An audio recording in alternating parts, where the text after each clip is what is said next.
ആരോഗ്യരംഗത്ത് ഏറ്റവും നല്ല സേവനം എല്ലാവർക്കും ലഭ്യമാക്കുക എന്നുള്ളതാണ് ഗവൺമെന്റിന്റെ ലക്ഷ്യം.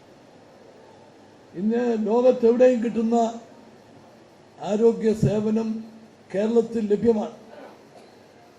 പക്ഷേ അത് എല്ലാ കുടുംബങ്ങൾക്കും സാമ്പത്തിക സാഹചര്യങ്ങളിൽ ലഭ്യമാകുന്നില്ല.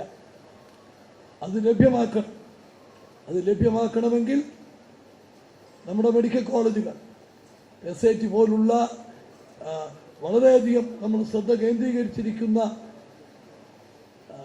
ആശുപത്രികൾ, അവിടെ നമ്മുടെ സൗകര്യങ്ങൾ വർദ്ധിപ്പിക്കുകയും മെച്ചപ്പെട്ട ചികിത്സ ഉറപ്പാക്കുകയും ചെയ്യണം.